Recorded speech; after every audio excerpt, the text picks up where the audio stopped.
Okay, I've got the overrun piston, the forward piston, the 3/4 apply ring, the steel piston for forward housing, and the return spring for that housing.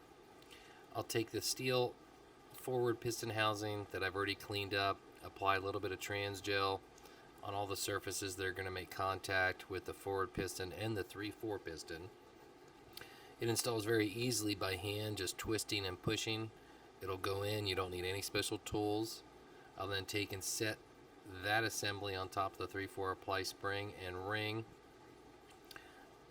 Apply a little bit of grease to the 3/4 piston that's already in the drum. There's also an O-ring that's installed in the drum, and then right here I'm installing the input to output shaft seal, and then I will go to drop in the 3/4 ring and forward piston. Keep a little tension on it outwards while letting gravity pull it down, while kind of rocking back and forth with your hand, and it'll go in very easily by hand, no tools needed. Then take a little bit more trans gel around the inner part of the aluminum drum, around the forward piston itself, and again the overrun piston installs quite easily, just by spinning it and pushing down, rocking back and forth very gently. It's very simplistic to do, not hard. Now I will be using the new style return spring versus the old style, which you can see here, which does not have the bottom keeper on it, which you cannot use on the molded piston type drum. This is a 94 unit that had all aluminum pistons that I converted to a molded piston drum. That's the type of retainer you want to use. When installing the return spring snap ring, I simply compress the 3/4 spring down to a little bit below the snap ring groove. And when it comes to putting the snap ring on, excuse me, I try not to have too much outward pressure on the ring to expand it too much, because you don't want to, stretch that ring out for too long. So I'll just enough to where it'll start to go down, and then I'll use my fingers and push it down on the back side. And once it clips into place, I'll make sure it's aligned properly.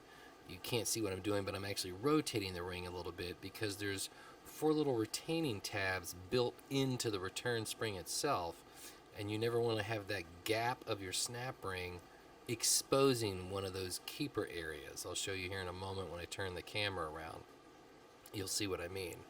It's kind of still hard to see, but if you look right where I'm going to point with the snap ring pliers, there's a little raised like boss edge right here for the ring, and as long as the snap ring's behind that and not having the gap over it, you're good. Back to the drum, we're putting in the input bearing for the Sprag, and then you're going to put in the overrun steel, overrun friction, overrun steel. They're all the same, 700R4 from 1982 up. They're all the same plates, takes 2 of each. Now this unit did have a problem with the pressure plate and wavy steel. What they had in this unit was a .205 thickness for both this wavy steel and the pressure plate, when it should have been .235 to .240. I just noticed that they looked awfully thin, and as you can see, what they had in there was .205, both of them combined, when we should have had like 235 to 240. And I'll show you on the correct components that should have been in this drum. There's the correct wavy steel and the correct pressure plate, which is 70 and then 165. And combined, they're about 135, or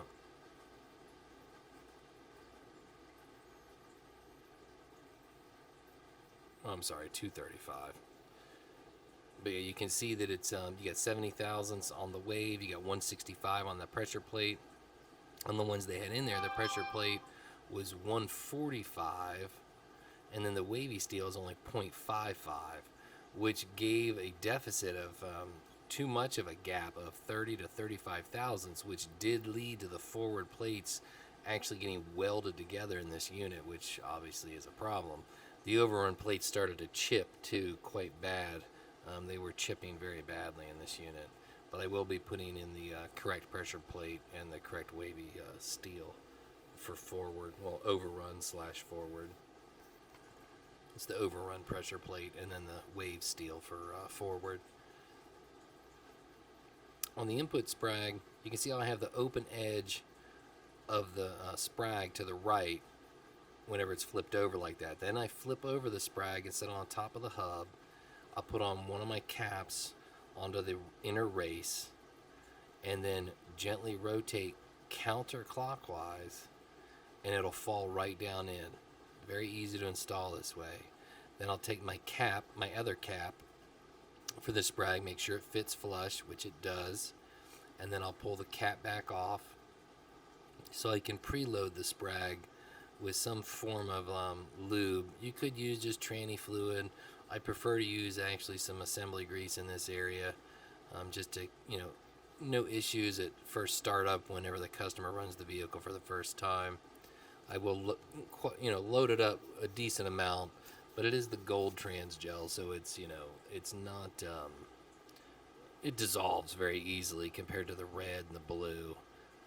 Now I'll put my cap back on, put my overrun hub on the Sprag, and then on this snap ring, I like to make it to where there's no exposed open end of the snap ring. If you notice, I'm making sure that both ends of the snap ring are captured and not exposed to anything at all. And when you hold the forward Sprag part, the overrun part should rotate clockwise. You can see where it's the same, but I'm just reversing my hands. It's locking that way on the forward, but then rotating that direction. That's how I test it right there. I hold the forward part and rotate the overrun part. But either way, you can see how I'm rotating it and how it's locking. That would be the correct orientation for that Sprag.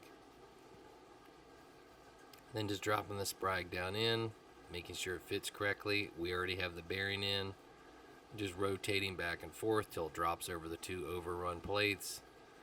And when it does so, you should hear a nice little thud, and it should grab the bearing, which it did. There's the bearing.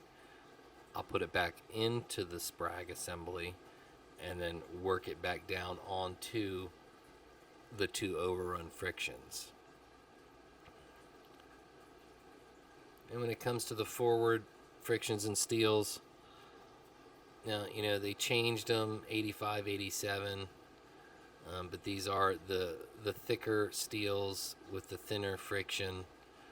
I believe like the earlier units were like 70 thousandths on or 78 on the frictions and like 70 on the steel. Just like they flopped it around, but you would want like an 87 up for a 4L60E friction steel module for the forward.